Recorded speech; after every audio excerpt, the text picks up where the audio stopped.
Hey folks, David Frost, mystrategicforecast.com. Today is Monday, July 14th, 2014.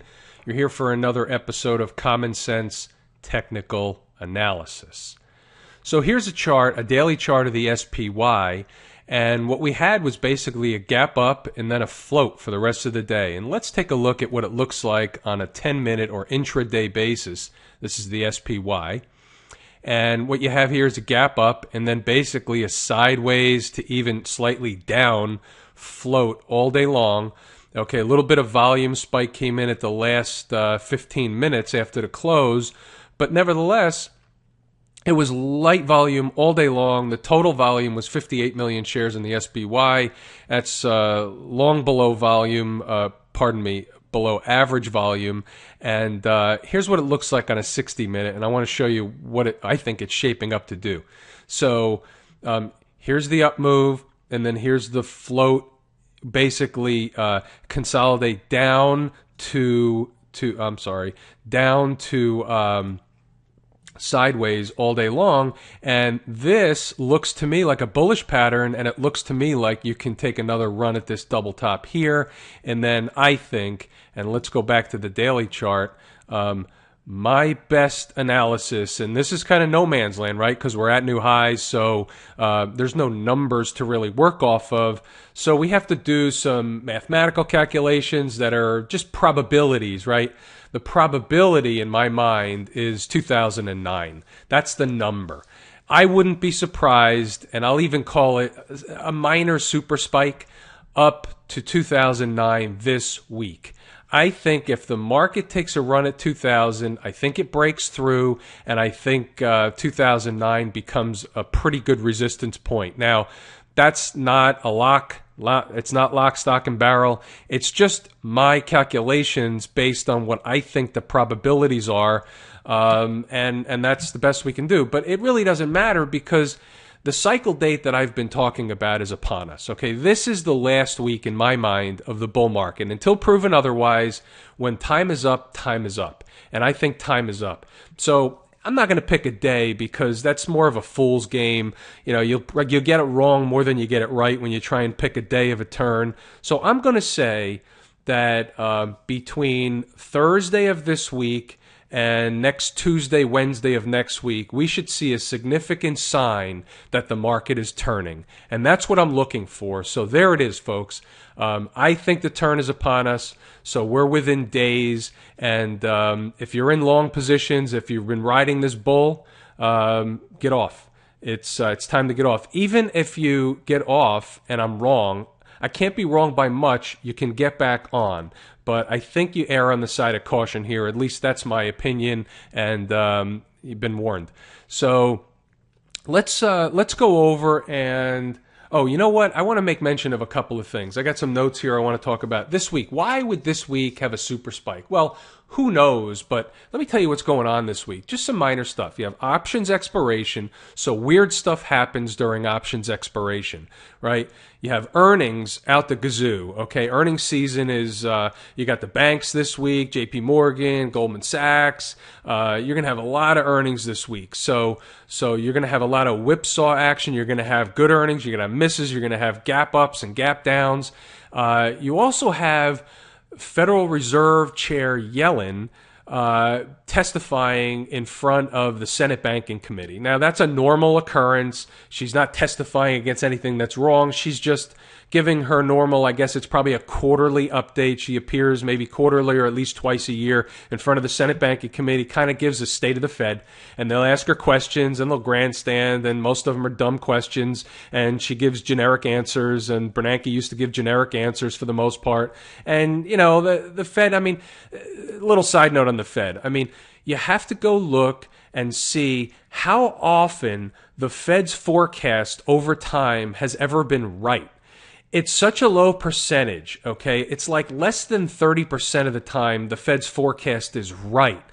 So we keep listening to the Fed. It's mind-boggling why do we care what the Fed has to say when they never get it right and they always go into reactive mode based on what's happening, not where they think the economy's going or the markets. They shouldn't be involved in the markets, but that's a whole nother conversation. All right, let's move on. let's go over to the gold market, because here's where it gets fun. Now, let's go over to GLD. Now, I've been saying that I didn't believe in this breakout, right? And you can go back and listen to the videos. Plenty of times I was harping on it. I said gold is going to go higher, but not yet. We're not ready yet. And what happened today was we had a really big down day. It was like $3 down the GLD, $30 down, or some number on the price of gold. So I've got some numbers in mind, and I'm not going to tell you where I think GLD is going just yet, but I think gold's going to go below 1,300, and I think there's probably another $30 to $40 on the downside of spot gold. That would translate to another $3 or $4 down to the price of GLD. And this is my again, this is my best estimate based on the probabilities and my number crunching. But here's the deal: it's not ready yet. So I'm more concerned with how it gets to where it's going when time is up. So where does that take us? So right now we closed today at 126 basically, and so I would be looking at 122, 123. I would be comfortable in picking up GLD at 122, 123, and that kind of looks like this gap fill here, doesn't it? Right? That's a pretty good spot, this gap fill. So the market gaps up, goes higher, fails up here, sells off. We'll probably make a pit stop here, and then we fill the gap. And guess what? By the time that happens, we're probably out here somewhere. All right, another couple of weeks. We're out here, and then guess what?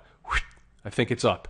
So that's the way I'm going to play gold, and I'm going to look for the type of pattern and the way it gets to those numbers to emerge before we make a decision. But if you stayed away from gold, good for you. It was the right move. It's just not ready yet. All right, let's move on to oil, and we'll take a look at the we'll take a look at the USO. Okay, and the USO, we had this problem trade last week, and the USO came down below our level of 37.21. We got stopped out by a few pennies or a few cents, like 20 cents, and today was a little bit of a reversal, and this could be a low. We could have put in a low here, and you know what? This happens sometimes, folks. It's not a perfect business. You can't get it right every time, and that's why, I always say, when the members look at the performance, it's 7.5 times basically out of 10 we're right, and we lose small in the other 2.5 times. That's okay. I'm telling you, you get humbled in this business way too many times. However many times you get humbled in this business, it's too many times, and last week was one of those in the USO. I just think we take one more run up at the highs in oil, 109, 110 on the spot price of crude, and I still think we go to 39.5 to 40 on the USO. So, if traders out there want to take this trade and you put a low in below today's low, you could probably take another crack at it. That's a decent trade. That's a low risk reward. It's a good risk reward. It's low risk, high reward trade. So go ahead and do that if you want. But I'm not sure I'm going to put another alert out to the members. I don't want to get whipsawed in this thing. It's just not. It's not that important. There's always another trade coming around. And guess what? I know that later on this week there's more trades coming. So I'm not worried about USO. We'll just leave that alone for now. All right, last thing I think we'll look at tonight is interest rates. Here's the 10-year interest rate. We had a little tick up today, and we'll see if this is a low. I'm still in the TBT trade, as you guys know, and I think this low holds. I've been saying that. So if this starts to move back up, I think we come into the 265 to 270 area again, and we'll see what happens when we get there. This time, I may elect to take some off the table of TBT, but I just think there's higher yields ahead. And I know I'm not the only one that thinks higher yields ahead. It's everybody and their brother thinks higher yields ahead. It's just they've been saying that for 10 years. But I really think we're at the precipice right now, and within the next 3 to 6 to 8 months, we really should see a pivot in the interest rate market. But we'll see how it goes. We'll play it one day at a time, 1 week at a time. For now, folks, I think that's about it. This is your turn week. If you're long a lot of stuff in the market, if you've been riding the bull, get out.